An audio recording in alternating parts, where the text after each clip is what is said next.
આજની આ દાન એકાદશી અને શ્રી વામન દ્વાદશી આ બંને યુગલ ઉત્સવની તમને બધા વૈષ્ણવોને ખૂબ ખૂબ વધાઈ, આશીર્વાદ.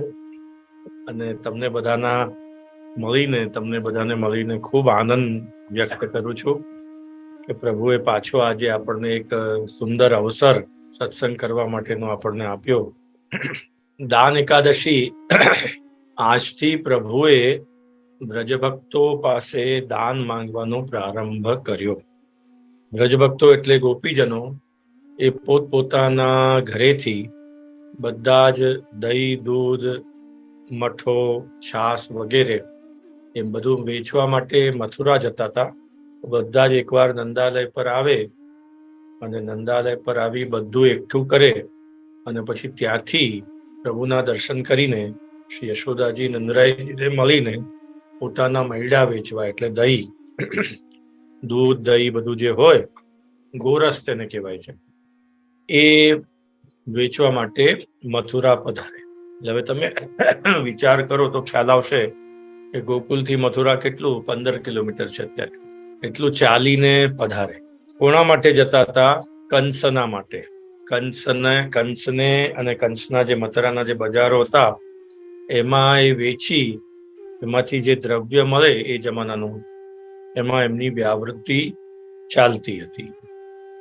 ભગવાનને આ ગમ્યું નહીં. પ્રભુ કૃષ્ણને આ ગમ્યું નહીં. એમને કહ્યું કે આ બધી વસ્તુઓ પર અધિકાર કેવલ વ્રજનો છે, કંસનો અને ત્યાંના કોઈ નાગરિકોનો અધિકાર નથી. એટલે તમે બધી જ વસ્તુઓ અહીંયા વ્રજમાં જ વાંટી દો. આ લીલાના દર્શન શ્રી કુમ્મનદાસજીને સૌથી પહેલા થયા. એટલે મંગલાનું એક પદ છે, દાન દેહો ગુજરેટી હમારો. દાન એટલે રૂપિયા પૈસાનું દાન નથી. દાનનો અર્થ બહુ જ વ્યાપક અર્થ છે. જેને આપણે પોતાનું માનીએ છીએ, જેનામાં આપણું મમત્વ છે, એ મમત્વનું સમર્પણ પ્રભુના શ્રી ચરણારવિંદની અંદર કરવું અને પ્રભુનો જ એના પર એકમાત્ર અધિકાર છે. જે પણ વસ્તુ આપણને મળી છે પ્રભુની કૃપાથી મળી છે. તો પછી પ્રભુના વેરી, કૃષ્ણના વેરી કંસને કેવી રીતે પ્રાપ્ત થાય? એટલે પ્રભુની વસ્તુ ગમતી નથી. આનો લીલાત્મક ભાવ તો બહુ જ સુંદર છે. કુમ્મનદાસજીને આ લીલાનો અનુભવ થયો. તો મથુરાની ડગર પર, એટલે મથુરા જે ગોકુલની જે ગલીઓ હતી, એટલે નંદાલયમાંથી બધા જ પોતાના શ્રીમસ્તક પર ગોપીજનો ઈંડોણીઓ મૂકી દહીં, દૂધ, છાસ, મઠો, ખાટું, ખારું, મોળું, ફીકું, મીઠું, આ બધા અલગ અલગ પ્રકારના જે દહીંના જે પ્રકાર છે, છાસના પ્રકાર છે, દૂધના પ્રકાર છે અને મઠાના પ્રકાર છે. પહેલા એ વસ્તુ સમજવાની. પહેલા દૂધ ઉકાળે અને એમાં જ્યારે બુરું પધરાવે, તો દૂધને ઉકાળીને બુરું અંદર પધરાઈએ એટલે મિશ્રીની ચાસણી કરી અને એને ખૂબ ઉકાળીએ, પછી એનું બુરું થાય. એમાં ઇલાયચી વગેરે, કેસર વગેરે મેળવી અને જ્યારે આપણે દૂધની અંદર મેળવીએ ત્યારે એ કેસરી અથવા તો સફેદ દૂધ થાય. કેસરી દૂધ હોય તો ઉત્સવ પર આવે, સફેદ હોય તો નિત્યમાં આવે. આપણા ઘરના ઠાકોરજીની આપણે સેવા કરીએ તો પ્રભુને દાનનો ભોગ કેવી રીતે કરવો? આ રીતે. પ્રાચીન કાળમાં તો અંગીઠી હતી, ચૂલાઓ હતા, એટલે લાકડા અને કોલસા પર જ આ બધો વ્યવહાર ચાલતો હતો. અને ઉપરા એટલે છાણા, એને બાળીને પ્રભુનું દૂધ ગરમ થતું હતું. ખૂબ સુંદર લીલા છે. તો પ્રભુને સૌથી વધારે પ્રિય શું છે? દૂધ અને દૂધની વસ્તુઓ. માખણ મિશ્રી. માખણ શેમાંથી થાય? પહેલા દૂધને ઉકાળીએ, દૂધને ઉકાળ્યા પછી એની અંદર આપણે દહીં મેળવીએ. તો એ મેળ જે છે, દહીંનો જે મેળ, માખણ ચોરી લીલા અને દાન લીલા, આ બંનેને બંનેનો પરસ્પર ખૂબ સુંદર સંબંધ છે, એ સમજવા જેવું છે. આ બધી જ વસ્તુઓ, માખણના પણ ઘડા એટલે માઠ કહેવાય, માઠ, વ્રજના માટો હોય ને એવી રીતે. તો એ બધા દૂધના ઘડા, દહીંના ઘડા, માઠ એટલે છાસના અને મઠાના, માખણ મિશ્રીના, એ બધા લઈને એમની વ્યાવૃત્તિ એટલે રોજની આ વસ્તુ હતી.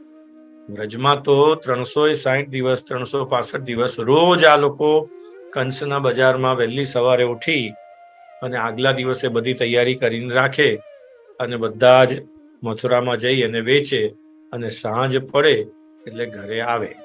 તો પ્રભુ આ રોજ જોતા હતા. પ્રભુ કંસનો ઉપદ્રવ પણ જોતા હતા કે આ કંસ મને મારી નાખવા માટે ગમે એટલા ઉપાયો કરે છે, પણ એમનું કંઈ ચાલતું નથી.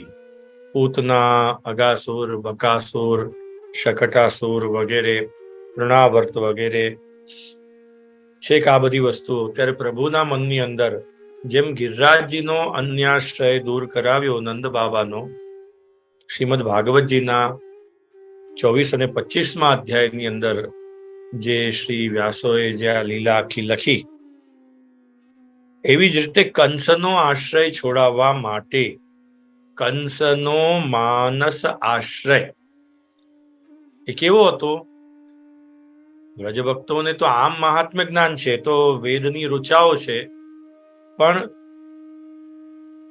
જો તમે વધારે કરશો તો કંસને જઈને હું કહીશ, કંસરાય દરબાર. કીર્તનોમાં આવે છે, પદો તમે વાંચશો ને તો તમને ખ્યાલ, જાય પુકારો કંસરાય દરબાર.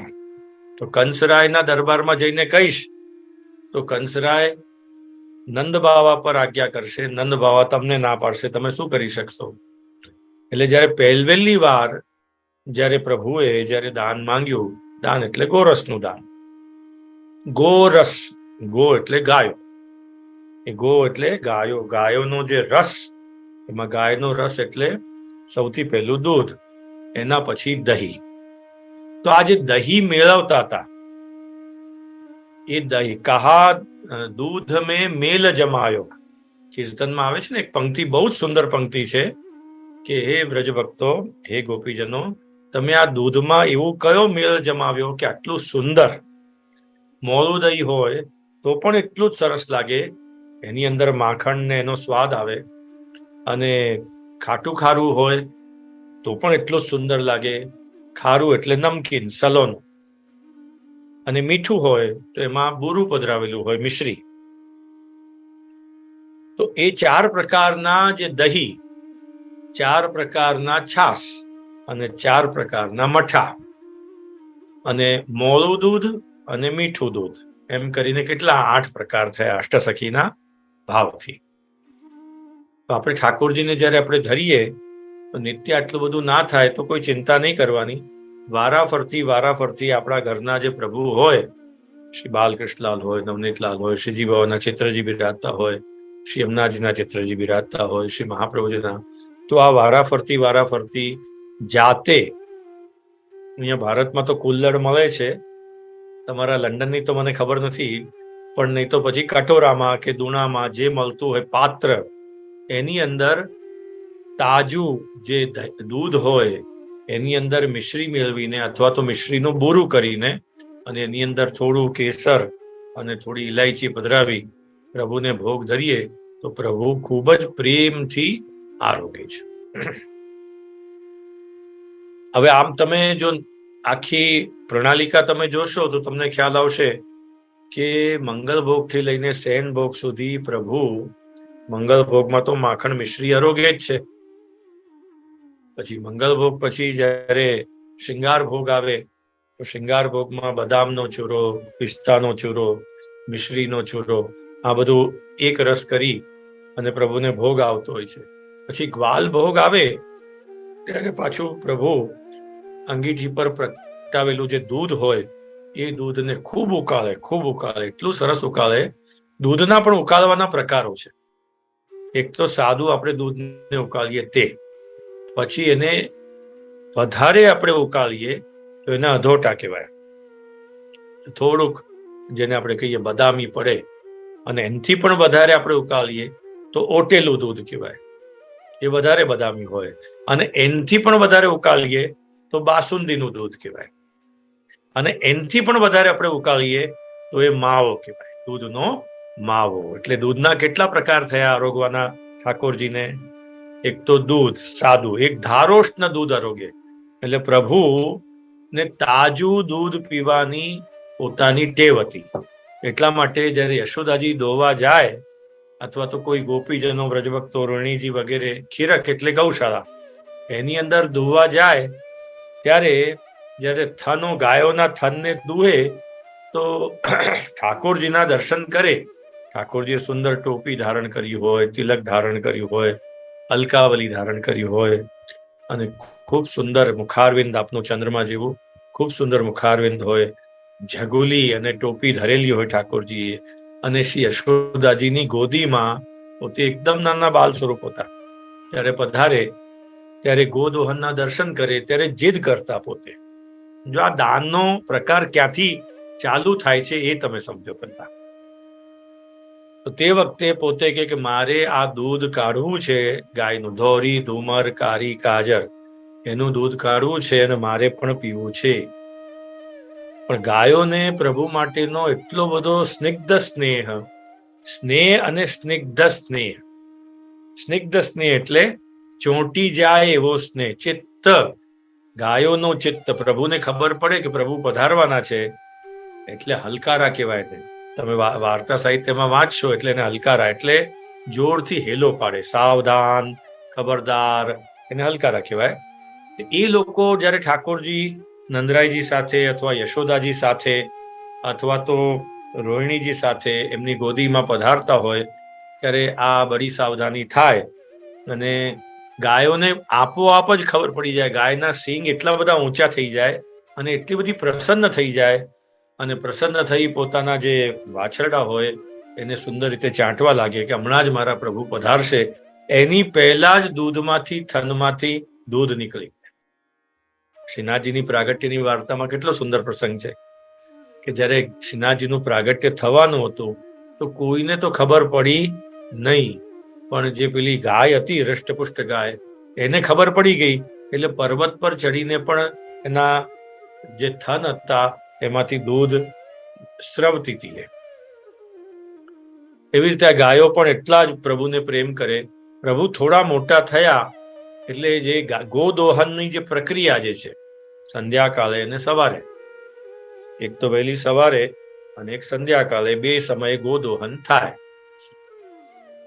આપણી જે આર્ષ સંહિતા ગ્રંથો જે છે, હવે થોડી પ્રમાણથી વાત કરું તો આર્ષ સંહિતા ગ્રંથો છે એની અંદર પણ ગોદોહનનો સમય નક્કી કરેલો છે. એ સમયમાં ગાયોનું દોહન કરવું જોઈએ, અને ગાયોનું દોહન એટલું કરવું જોઈએ કે જેમાં વાછરડો પણ દૂધ પી શકે એટલું રાખવું જોઈએ. જો બધું જ દોહી લઈએ તો એ દોષ પડે છે, ગોવત્સનો દોષ પડે છે. એટલા માટે એ ગોદોહન કરતા ઠાકોરજી થોડા મોટા થયા પછી જાતે ગોદોહન કરવા લાગે. એટલે જે કસેંડી એટલે ગોદોહન, જે ધારા જે હોય ગાયની દૂધની ધારા, એ ધારા પેલા જેમાં લે એ પાત્ર, ઘડા જેવું જે પાત્ર હોય એને કસેંડી કહેવાય. તો પ્રભુનો સ્વભાવ હતો કે કસેંડીને બધું બાજુ પર મૂકી દે, સીધી ધારા પોતાના મુખારવિંદની અંદર પધરાવે. એને ધારોષ્ણ દૂધ કહેવાય. ધારોષ્ણ દૂધ એટલે ગરમ હોય, એને ગરમ કરવાની જરૂર ન પડે. ગાયના થનની અંદર જે એની ગરમી હોય એટલું જ. એ રીતે શ્રી ઠાકોરજી ગાયનું દૂધ પીએ. આ બધું જે ગાયો માટેનો જે પ્રેમ, દૂધ માટેનો જે પ્રેમ, અને આ બધું કંસ લઈ જાય તો બાલ્યકાળથી જ પ્રભુને આ વસ્તુ પર ચીડ હતી, ગુસ્સો હતો, નારાજી હતી, અનમની અવસ્થા હતી. તો એ પોતે જોતા રહ્યા પણ કંઈ કહેતા નતા. પણ જ્યારે દાન એકાદશી એક દિવસ આવી, પ્રભુ થોડા મોટા થયા, ત્યારે ગોપીજનોને મથુરાના માર્ગની અંદર, એટલે ગોકુલથી મથુરાનો જે માર્ગ, હવે એ જમાનામાં આપણે જો વિચાર કરીએ તો એ જમાનામાં તો એકદમ ઘન સઘન વન હતા બધા, ગોકુલથી મથુરા. આજે તો આપણે ગાડીમાં, બસોમાં બધી રીતે આપણે જઈ શકીએ છીએ. આજે તો બધું આખું જુદું જ છે. પણ તે સમયે સારસ્વત કલ્પની અંદર એટલા બધા ઘનઘોર વનોમાંથી એ રસ્તાઓ જતા હતા. રાજમાર્ગ હતા નહીં, કેડીઓ હતી, એટલે એની અંદર વન્ય પશુ પક્ષી કીટ ભ્રમર વગેરે બધા જ હોય. હવે તમે જો વિચાર કરો કે જ્યારે પ્રભુ જ્યારે છુપી રીતે એટલે ઝાડની પાછળ છુપાઈને કે અહીંયાથી ગોપીજનો પધારશે તો હું એમને પકડીશ કે આ દૂધ કોના માટે લઈ જાઓ છો? આનો અધિકાર તો ગાયોના વાછરડા માટે છે અને વ્રજવાસીઓ માટે અધિકાર છે. તમે એવી રીતે કેવી રીતે કરી શકો? એટલે આ વાત અહીંયા આવે છે. ત્યારે પ્રભુની સન્નિધિ, હવે જો આ સર્વોત્તમ સ્તોત્રમાં છે ને, સાનિધ્ય માત્ર દત્ત શ્રી કૃષ્ણ પ્રેમામૃતમ, જેમની સન્નિધિ માત્રથી જ શ્રી કૃષ્ણનું પ્રેમામૃત આપણને પ્રાપ્ત થાય એવા શ્રી વલ્લભ છે. એ વલ્લભ પોતે કોણે કૃપા કરી? નિકુંજ લીલાની કૃપા કુમનદાસજી પર કરી. અને કુમનદાસજીના હૃદયની અંદર દાન એકાદશીના દિવસે જ્યારે પહેલી વાર જ્યારે મંગળાની અંદર એમને શ્રીનાથજી બાબા પાસે જ્યારે કીર્તન કર્યું ત્યારે રાગ ભૈરવની અંદર પોતે આ પંક્તિ ગાઈ, દાન દેહો ગુજરેટી હમારો, દાન દેહો, દાન દેહો ગુજરાતી હમારો, દાન દેહો ગુજરાતી હમાર, बहुत દિના તુમ દધી બેચ્યો, ચોરી દધી બેચ્યો, તમે એટલા બધા દિવસ સુધી ચોરી કરીને દધી બેચ્યો. ભગવાને માખણ લીધું તો માખણ ચોર કહેવાયા. ત્યારે ભગવાને બીજો પોતાનો પ્રતિ હુમલો ભગવાને કર્યો કે હવે તમે મને ચોર ઠેરવ્યો નાનપણમાં, હવે હું તમને ચોર ઠેરવું છું કે આ બધું જ વ્રજનો અધિકાર હતો આપણો પોતાનો. વ્રજના બધા જે બાળકો છે નાના ગોવત્સ, જે એટલે ગોવત્સ એટલે નાના નાના વાછરડાઓ વગેરે છે, એ ભૂખ્યા રહી જાય છે.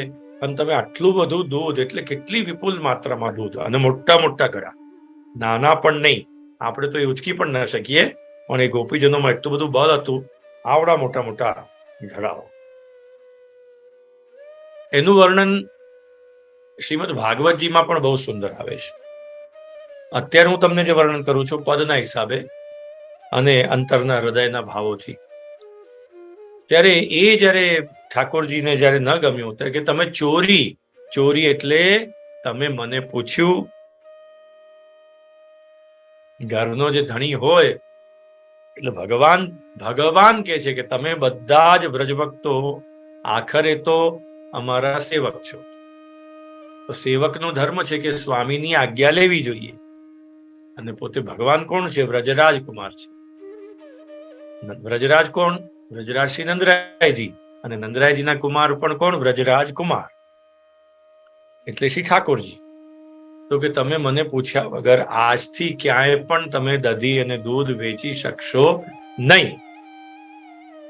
આ સૌથી પહેલી આજ્ઞા, ભગવાનનો જે ઓર્ડિનન્સ કહેવાય, હુકમ કહેવાય, એવું પહેલી વાર ભગવાને મથરાના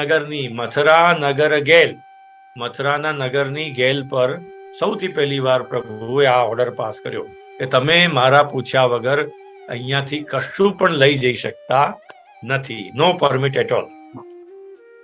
આજની ભાષામાં વાત કરીએ તો તમને પરમિશન નથી. તમે બધું જ દૂધ, દહીં વગેરે બધું અહીંયા મૂકી દો અને પાછું ત્યાં નંદાલયમાં અથવા તમારા ઘરોમાં તમે મૂકો અને આસપાસ ગામની અંદર જ એને વેચીને તમે તમારો જીવનનો નિર્વાહ કરો. વ્રજનો પૈસો બહાર કેમ જાય છે? વ્રજનું દૂધ, દહીં, આ બધી વસ્તુઓ બહાર કેમ જાય છે? આ નહીં થવું.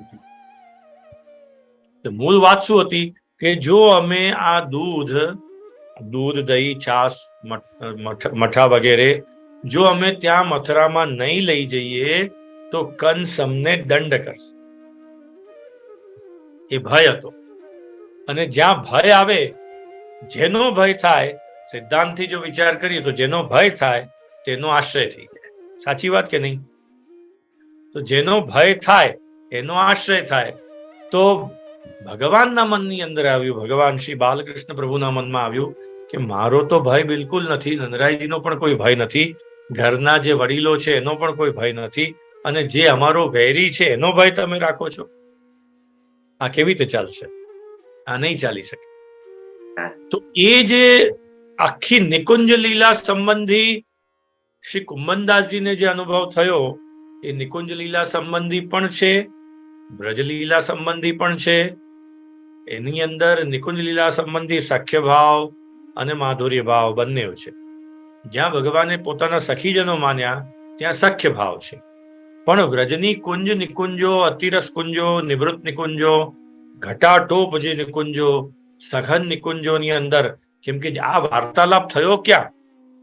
કે જ્યારે સવારના વહેલી સવારે દૂધને મસ્તક પર પધરાવી, ઈંડોણી પર પધરાવી ગોપીજનો જ્યારે પધાર્યા ત્યારે મથરા ગોકુલમાં નહીં, કેટલો આગળ જઈને મથરા સુધી પહોંચ્યા. મથરાની આગળ જે ત્યાં નિકુંજો જે છે બધી, અત્યારે આપણને દર્શન નથી થતા, કેમ કે આ વાતને ઘણા બધા લાંબો સમય થઈ ગયો, પણ પદથી જો વિચાર કરીએ તો આપણને ખ્યાલ આવે કે એ જે વનોની અંદર જ્યાં ભગવાન બિરાજતા હતા ત્યાં લલિતાજીને ભનક પડી ગઈ. શું ભનક પડી? કે સ્વામીજીને કહે છે, ચંદ્રાવલીજીને કહે છે કે અરે અહીંયા તો ઠાકોરજી અહીંયા ઉભા રહ્યા છે. તો કે તમને કેવી રીતે ખબર પડી? દેખાતા તો નથી, કોઈને દર્શન તો આપતા નથી. તો કે પેલી કોયલ બોલે છે, પેલો મોર બોલે છે, જેમ યમનાષ્ટકમાં વર્ણન છે ને, શુક મયુર હંસાદિવી, અને પાસેથી જે યમુનાજી વહી રહ્યા છે એમાં હંસો પણ ઉડી ઉડીને કોઈ એક ઠેકાણે જાય છે. બધા જ ભગવાનના પ્રભુના દર્શન કરવા માટે ત્યાં પાસે, અને એટલો બધો કલરવ કરી રહ્યા છે. વાંદરાઓ પણ ખૂબ કલરવ કરી રહ્યા છે, જાણે કહેતા હોય કે અમારા પ્રભુ અહીંયા જ બિરાજે છે. આમે તમે જંગલ જુઓ તો જ્યારે વાઘ શિકાર કરવા નીકળે ત્યારે ઝાડ પર જે વાંદરા હોય અને બીજા બધા પશુ પક્ષી હોય, એટલો બધો ચીચિયારવ કરે, એટલો બધો કલરવ કરે કે બીજાને ખબર પડી જાય કે અહીંયા કંઈક ભય છે. એવી રીતે આ બધા પશુ પક્ષીઓને સ્વામીજી સાથે પણ એટલો જ પ્રેમ અને ઠાકોરજી સાથે પણ એટલો જ પ્રેમ. હવે બંનેની લીલામાં ખલેલ પહોંચે એવું પણ નથી, પણ બંનેને સાવધાન કરે છે. લલિતાજી વિનંતી કરે છે કે જો અહીંયા ઠાકોરજી છે, અહીંયા એકદમ જલ્દીથી અહીંયા આપણે જલ્દી સરકી જઈએ, નહીં તો જો આપણને રોકશે કે આજે ખબર પડી ગઈ છે. કેમ કે ગઈકાલે એટલે દસમની રાત્રે જે વ્રજ ભક્તોના જે નાના નાના બાળકો હતા એ નાના નાના બાળકોને પ્રભુએ બધાની મીટિંગ એટલે ભેગા કરેલ અને કહેલું કે કાલે તમારે આ કામ કરવાનું છે. બધા જ વ્રજ ભક્તોને, એટલે પોતાના માને તો કે જ, માતા હોય, બહેનો હોય, ભાભી હોય, કોઈ પણ હોય, એને કહી દે કે કાલની પ્રભુની લીલાને. ગોપીજનો પૂછી લે કે કાલે પ્રભુ ક્યાં પધારવાના છે? તો કે કાલે મથરા નગરની ગેલ પર જ, ગેલ એટલે રસ્તો, એમાં જ પધારવાના છે. એટલે લલિતાજીને આ ભનક પડી જાય છે, સમજી જાય છે. હવે જો આ બધી જ વસ્તુ છે તો પ્રેમની, સ્નેહની વસ્તુ છે. તો ગભરાય છે, સ્વામીજી પણ ગભરાય છે કે હવે કરશું શું? તો કે આજની તો આપણી વૃત્તિ, એટલે જે કમાવાની જે વૃત્તિ છે એ તો નહીં થઈ શકશે, અને જો આપણે હારી ગયા તો કે સામે કેટલું બળ છે? તો કે સામે આટલા ગોપો અને ઠાકોરજી છે, અને આ બાજુ આપણા કેટલા છે? તો કે આપણા આટલા છે. તો આખરે તો અબલા જ છે ને બધા. એટલે જયારે ઠાકોરજી છમ કરીને જયારે પધારે છે, ખૂબ સુંદર, એટલા સુંદર શ્રી સ્વામીજી, એટલા સુંદર શ્રી ચંદ્રાવલીજી, એટલા જ સુંદર શ્રી રાધા સહચરજી, કુમારિકાજી, અને એટલા જ યમુનાજી પણ તે દિવસે ઠકરાણી ઘાટ પર બધા નક્કી કરીને કે આજે તો આપ પધારો અમારી સાથે, નહીં તો આજે રસ્તામાં બહુ મોટો ભય છે કે પ્રભુ અમને રોકશે. આપણે ગાડી ચલાવીએ તો આગળ કોઈ પ્રતિબંધ હોય તો આપણને ખબર પડે ને કે અહીંયાથી આગળ ગાડી નહીં જાય. એવી રીતે લલિતાજી રોકે છે. આ બાજુ સુબલ સુદામાં બધા ઠાકોરજીને કહે છે કે દૂરથી નુપુરનો ધ્વનિ આવી રહ્યો છે. નુપુર એટલે પગના પાજેબ અને પાયલ વગેરે હોય એ શ્રી ચરણારવિંદના શિંગાર. અને એ જમાનામાં તો જે ચરણારવિંદની અંદર પહેરે તો કેટલું સુંદર સોનાના હોય, એટલું બધું રૂમઝુમ કરે, અને એની સુંદર એનો જે નાદ હોય ચરણારવિંદનો એ પણ એટલો જ મધુર હોય, જેની ટીકા શ્રી દામોદરજીએ મધુરાષ્ટકની અંદર કરી છે કે પ્રભુના ચરણારવિંદના નૂપુર અને શ્રી સ્વામીજીના ચરણારવિંદના નૂપુરનો જે નાદ, એટલે ચરણમ મધુરમ, પ્રભુના જે ચરણ છે, ચરણના જે ઝંકાર છે, એના શ્રવણ કરવાથી પણ પ્રભુમાં ચિત્તવૃત્તિનો વ્રજભક્તોને નિરોધ થઈ જતો હતો. સામ સામી ઠાકોરજી અને રાધાજી અને ચંદ્રાવલીજી બધા ગોપીજનો ભેગા થાય છે, અને આ બાજુ શ્રી ઠાકોરજી ભેગા થાય છે બધા, અને પ્રભુ હાથ આમ કરી લઠ્ઠ હાથમાં લઈ, એક હાથમાં વેણું લઈ, અને ગોપીજનો કહે છે ખબરદાર જો તમે અહીંયાથી આગળ ગયા. પ્રભુ પોતાના હૃદયથી પોતાનો રોષ પ્રગટ કરે છે કે આજે તમારે મારી આજ્ઞાનું પાલન કરવું પડશે. ત્યારે ચંદ્રાવલીજી પરકીયા વિભાવમાં છે, એટલે ચંદ્રાવલી જલ્દી માને એવા હતા નહીં. જે સાત્વિક ગોપીજનો હતા એ તો જલ્દી કે હા પ્રભુ જે આપ આજ્ઞા કરો અમે કરીએ. પણ ચંદ્રાવલીજી કે છે કે કાહે કો નઈ રીત ઠટી, આ કઈ નવી રીત પ્રભુ આ કઈ આવી? રોજ અમે આ રસ્તા પર જઈએ છીએ ને કોઈ અમને પકડતું નથી, અને આજે તમે આ અમને આવી રીતે હેરાન કરો છો, એ સારું નથી.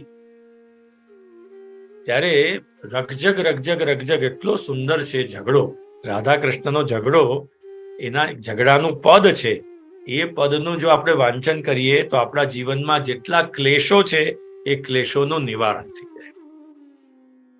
એમાં બહુ જ સુંદર છે.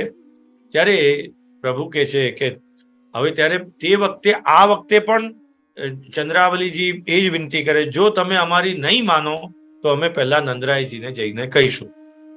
તમે અમને નહીં જવા દો તો અમે નંદરાયજી પાસે જઈશું. નંદરાયજી આજ્ઞા કરશે તો આપને માનવું જ પડશે, કેમ કે પિતાની આજ્ઞા છે એટલે. અને નંદરાયજી પણ જો આપના પક્ષમાં હશે તો અમે જાય પુકારો કંસરાય દરબાર, અમે કંસના દરબારમાં આ કેણ મોકલીશું કે આજે અમે દૂધ દહીં વેચવા માટે આવ્યા નથી. આ લીલા આખી સુંદર સમય થઈ. હા, તો ઠાકોરજી મંદ મંદ હાસ્ય કરે છે કે હજી પણ કંસનો આશ્રય હજી ગયો નથી. સ્વાશ્રયમ પ્રપૂરિતાન તાન વ્રજ ભક્તાન. ભાગવતજીની અંદર સુંદર લખે છે કે પોતાના નિજ ચરણાર વિંદનો આશ્રય, સમાશ્રય, રસાશ્રય, ભાવાશ્રય અને કુંજાદી લીલા રસ વિશિષ્ટ આશ્રયનું દાન કરવા માટે પ્રભુએ આ દાન લીલાનો પ્રારંભ કર્યો. બોલો શ્રી દાન વિહારી લાલ. આ રીતે ઠાકોરજી ત્યાં સૌથી પહેલા તો મુખારવિંદથી આનાકાની બધા જ વ્રજભક્તો, એટલે 4 યુદ્ધ થયા ને, સ્વામીજીનું યુદ્ધ, ચંદ્રાવલીજીનું યુદ્ધ, કુમારિકાજીનું યુદ્ધ અને યમુનાજીનું યુદ્ધ.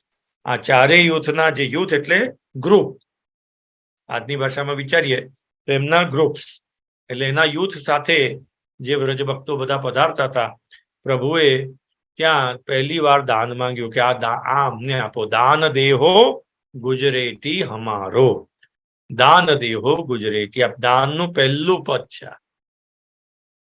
દાન લીલાનું પહેલું પદ જો આપણે વિચારીએ તો દાન લીલાનો પ્રારંભ કોણે થયો? કોણે કર્યો? પ્રભુએ કર્યો. અને કોણે અનુભવ થયો? શ્રી મહાપ્રભુજીના સમયમાં, શ્રી ગુસાઈજીના સમયમાં, શ્રી વલ્લભ વિઠ્ઠલના સમયમાં એનો અનુભવ કોણે થયો? તો કે કુંભનદાસજીને સૌથી પહેલો અનુભવ શ્રીનાથજીએ પોતે કરાવ્યો. શ્રીનાથજીએ પોતાના સારસ્વત કલ્પના સ્વરૂપનું લીલાનું દર્શન કરાવી એમને આ અનુભવ કરાવ્યો. પછી તો તમે જ્યારે પદ એનું ગાયન કરશો, એનું ગાન કરશો, પદની પંક્તિઓને એક એકને વિચારશો, પદની પંક્તિઓ પર એક એક પર તમે ચિત્ત સ્થિર કરીને જ્યારે એના અર્થનું સુંદર અર્થઘટન કરશો, અથવા તો આવું કોઈ સમજાવનારું હોય અને તમને સુંદર રીતે પ્રેમથી અને ખૂબ આપણા ચિત્તવૃત્તિનો નિરોધ થાય અને આપણા હૃદયમાં પણ એ લીલા ભગવાનની વસે એવું કોઈ સમજાવનાર મળે તો એનો આનંદ કંઈક વિશેષ થાય. તો બહુત દિના ચોરી દધી બેચ્યો, તમે ચોરી કરીને આ દહીં વેચી રહ્યા છો. તો જો આની અંદર તો એવું સુંદર ત્યાં ગોપેશ્વરજી અર્થ કરે છે કે તાજું દહીં ન થયું હોય એવું દૂધ, ઉકાળેલું દૂધ, મીઠું દૂધ, પછી મોળું દૂધ, એટલે જેમાં ગાયના દૂધની પોતાની જે મીઠાશ હોય તે, એમાં વધારે પડતી કોઈ મિશ્રી કે પછી એ વખતે તો ખાંડ હતી જ નહીં, મિશ્રી જ હતી, એટલે મિશ્રી, અને પછી એનાથી પણ વધારે મીઠું હોય તો મિશ્રી પધરાવી, એના અંદર પાછી ચાસણી પધરાવે. આ 3 પ્રકારના મીઠા દૂધ છે. કેસરી ચાસણી વાળું, એમાં ઇલાયચી, સરસ કેસરને બરાબર ઘસી નાના કુલ્લરની અંદર પ્રભુને ભોગ ધરજો. એટલું બધું સુંદર દૂધ હોય છે દાનનું.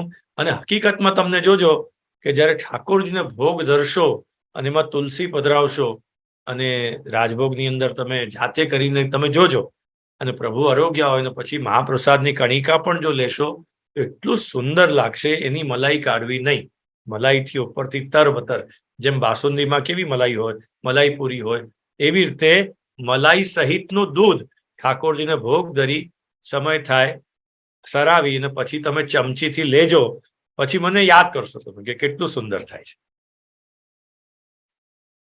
તો દાનનું જે દહીં છે, દાનનું દૂધ, દહીં, દાનની અંદર ખાલી દૂધ દહીં જ નથી, દાનનું દૂધ, દહીં, શિખરન એટલે બાસુંદી, શિખરન, બિલસારું, પછી બરફી, પેડા, પછી મૈસૂર વગેરે બધી જ સામગ્રી વારાફરતી પોતાના ઘરના ઠાકોરજી એનો બાલભાવનો વિચાર કરીને આપણે કરવી જોઈએ, એમ શ્રી મહાપ્રભુજી આપણને આજ્ઞા કરે.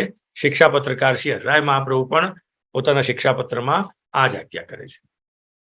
તો ઝઘડો એટલો બધો સુંદર થયો. એના માટે એક પદ છે, કોન બન ઝઘડો વધ્યો. આ તમે ઝઘડો અને રાડ કેમ પાડી તમે અમને? તમારે દૂધ જોઈએ તો તમે લઈ લો, તમારે દૂધ જોઈએ કે દહીં જોઈએ કે માખણ જોઈએ કે મિશ્રી જોઈએ, બધાના માઠ ભરીને જતા હતા વેચવા માટે, તો કે જોઈએ તો લઈ લો. સાત્વિક ગોપીજનોએ પહેલા રાધાજીને સમજાવ્યું. હવે અહીંયા સુબોધનીજીની જે તામસ ફલ પ્રકરણ ને તામસ સાધન પ્રકરણના સુબોધની છે, એને તમે વાંચશો તો તમને ખ્યાલ આવશે કે યુથ પરયુથ પર્યંતરેન, યુથ પરયુથ એટલે યુથ એટલે સ્વામીજીનું યુથ.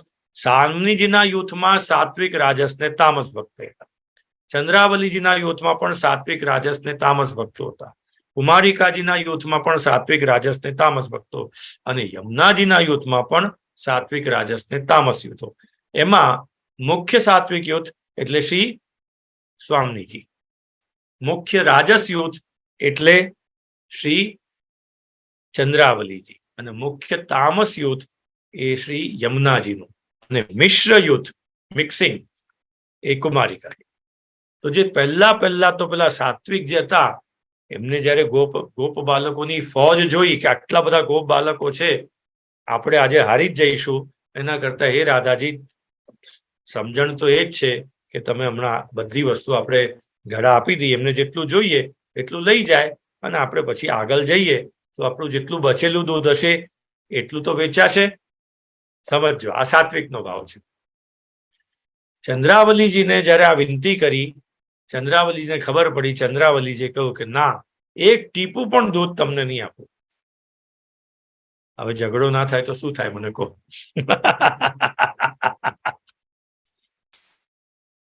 જેમને દૂધ, ગાયનું જે દૂધ બચપનથી જે ગમતું હતું, એટલું બધું પ્રિય દૂધ હતું, અને વ્રજનું, એટલે આમ લૌકિક રીતે વિચાર તો વ્રજનો વેલફેર કરવા માટે બધું, વ્રજમાં બધી જે વસ્તુ છે વ્રજમાં જ રહે, અને વ્રજની અંદર જ એ બધો દૂધનો વ્યાપાર વગેરે થાય અને વ્રજનું દ્રવ્ય વધે, એ ભાવથી શ્રી ઠાકોરજી આ લીલા કરેલી.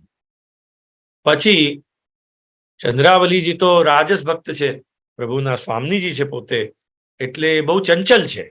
ઠાકોરજી સાથે નોકઝોક કરવામાં, ઠાકોરજી સાથે ઝઘડો કરવામાં એકદમ ઉસ્તાદ છે. પ્રભુ હસી પડ્યા કે જયારે સ્વામીજીએ હા પાડી તો તમે કેમ ના પાડો છો?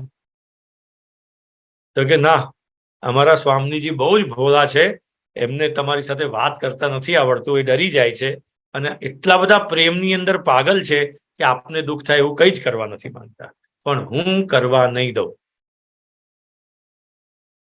એ જે ભાવનું જે છે એ કૃપા અવલોકન દાન દેરી મહાદાની વૃષભાન કિશોરી.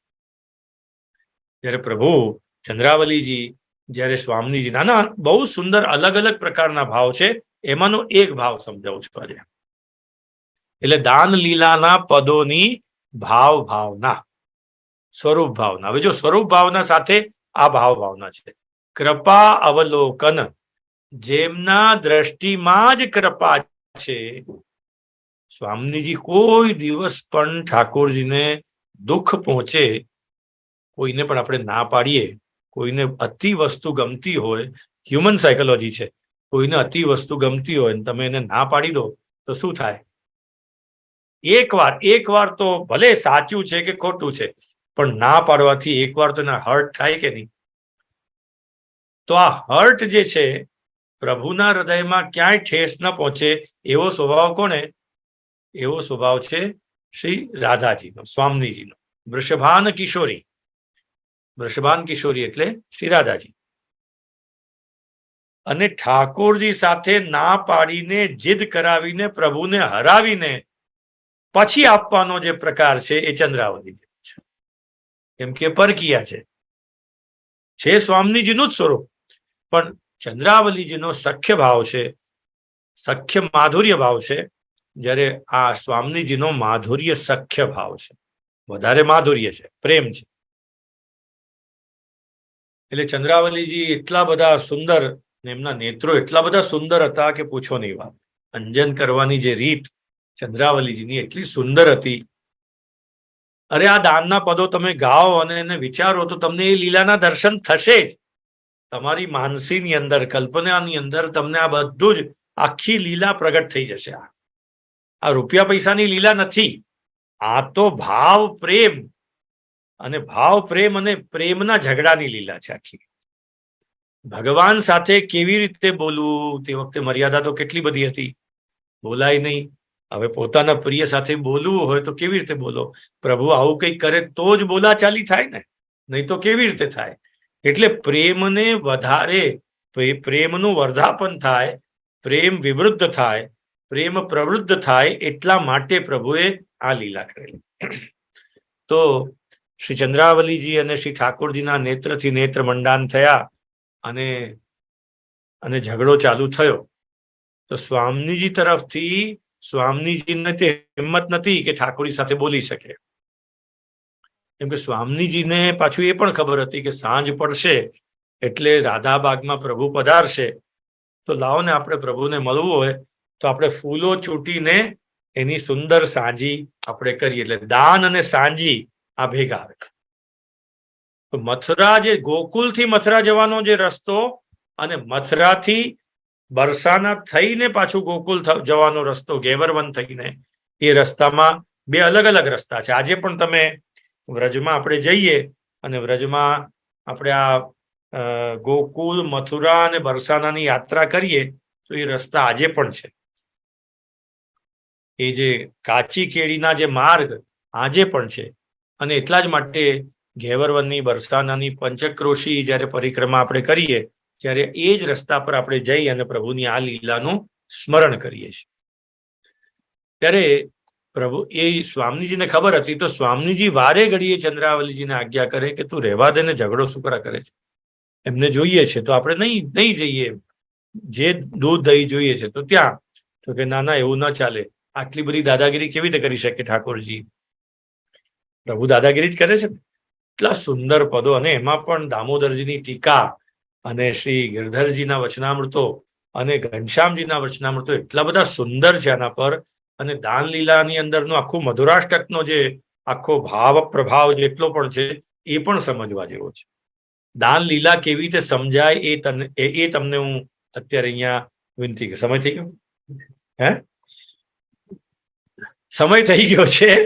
શું કરવું છે? હજી તો ઘણું બધું કહેવાનું રહી ગયું. આપણે સંક્ષેપની અંદર પૂરું કરીએ. ત્યારે આ બધી જ વસ્તુ, અને પછી વેદાત્મક એટલે વેદની અંદર રહેલું જે દાન લીલાનો જે પ્રકાર, શ્રદ્ધયાપી દેયમ, અશ્રદ્ધયાપી દેયમ, ધિયા દેયમ, ભિયા દેયમ અને સંવિદા દેયમ, 5 પ્રકારના વચનો વેદોની અંદર મળે છે. કે સૌથી પહેલા તો પ્રભુ કંઈ પણ માંગે તો શ્રદ્ધાપૂર્વક આપીએ તો એ ઉત્તમ દાન કહેવાય. એટલે ચિત્તમાં શ્રદ્ધા, વિવેક, ધૈર્ય, આશ્રય સહિતની જે શ્રદ્ધા હોય તે, આને પણ સમજવા જોઈએ. વિવેક કોને કહેવાય, ધૈર્ય કોને કહેવાય, આશ્રય કોને કહેવાય. અને વિવેકયુક્ત શ્રદ્ધા, ધૈર્યયુક્ત શ્રદ્ધા અને આશ્રયયુક્ત શ્રદ્ધા, આ ત્રણનું જ્યારે ભેગું થાય ત્યારે એ પ્રેમાત્મક શ્રદ્ધાનો પ્રકાર થાય છે. ત્યારે એ પ્રકારથી જ્યારે પ્રભુએ માંગ્યું તો આ બધા સાત્વિક ગોપીજનો તૈયાર થઈ ગયા. શ્રદ્ધયાપી દેયમ, પછી કે છે અશ્રદ્ધયાપી દેયમ. જો શ્રદ્ધા ન હોય, તમને શ્રદ્ધા ન હોય તો પણ એ સામેવાળા માંગી રહ્યા છે તો આપી દેવું જોઈએ. તો કે એવું કેમ? તો કે એમને શ્રદ્ધા ક્યાં હતી? જોરાવર કોણ છે? જેને આપણે કહીએ કે વધારે તાકાતવર કોણ છે? તો કે એમના ઉપર નંદરાયજી છે, એમના ઉપર કંસ છે. તો કે એ જ્યારે જ્યાં સુધી આજ્ઞા ન કરે ત્યાં સુધી અમે માનીએ નહીં. એટલે પ્રભુ સર્વોપરી છે, પ્રભુ પરબ્રહ્મ પણ છે. જો મહાત્મા જ્ઞાન યુક્તસ્તુ સુદૃઢ સર્વતોધિક સ્નેહો ભક્તિ રીતિ પ્રોક્તસ્તયા મુક્તિર્ન જાન્યતા. સર્વોપરી જેમની હું સેવા કરું છું, મારા પ્રભુની, મારા ઘરમાં બિરાજમાન પ્રભુ જે છે એમની હું સેવા કરું છું, અથવા વ્રજના જે પ્રભુ જેમાં જે આ લીલા ચાલી રહી છે એ સર્વોપરી છે, એ પરબ્રહ્મ પરમાત્મા છે. એમના આપેલી ગાયો છે, એમનું આપેલું દૂધ છે, એમના દૂધથી દહીં થયું છે, છાશ થઈ છે ને મઠા સલોના વગેરે થયા છે. તો એ વસ્તુ એમની છે, તો એમને પહેલા આપી દેવું જોઈએ. અને આમાં પણ દાનનો એક દશમાંશ એટલે 1/10 અથવા તો 1/6 પાર્ટ, 1/6 અથવા 1/10 દાન એ પ્રભુને આપી જ દેવું પડે. આપણે એક નિયમ જ છે. એટલે આપણે જે 1 રૂપિયા પર 6 પૈસા અને 1 રૂપિયા પર 10 પૈસા એટલું પ્રભુનો અધિકાર થઈ જાય છે. એટલે પ્રભુ પોતાનો સ્વાધિકાર પોતે માંગી રહ્યા છે કે મારી વસ્તુ મને આપો. અને પ્રભુ પોતે પછી વાટીને કોને આપે છે? વનના વાંદરાઓને જમનાજીમાં પધરાવે છે. જમનાજીની અંદર આપણે દૂધ પધરાવીએ છીએ તો જલચરો જે છે જમનાજીના એ પોષાય છે. આ બધા ગૂઢ ભાવો જે બધા સમજવાના એ બધા દાન લીલાની અંદર છે. અને પછી તો કીર્તનોની સુંદર સુંદર પંક્તિઓ લઈએ તો એટલો બધો આનંદ થાય કે નિકુંજનું જે રસાત્મક પરિભાવાત્મક જે માધુર્ય છે એ આપણા હૃદયની અંદર સ્થાપન થાય. બોલો શ્રી દાન વિહારી લાલ કી જય. આજ કે આનંદ કી જય. ખૂબ આનંદ થયો તમને બધા વૈષ્ણવને મળીને. આજે તો મને કોઈ કલ્પના જ નથી કે આજે આપણી વાર્તા થશે, પણ મને બહુ જ ઈચ્છા હતી કે દાન પર આજે સત્સંગ થાય તો બહુ સારું. પૂજ્ય શ્રી પિતૃચરણોએ આજે આજ્ઞા કરી અને તમે બધા સામે આવ્યા, તમારા પણ દર્શન થયા. ખૂબ આનંદ થયો. અને તમારા મુખારવિંદના હાસ્ય જોઈને મને વધારે આનંદ થાય છે કે તમને આનંદ થયો જ છે.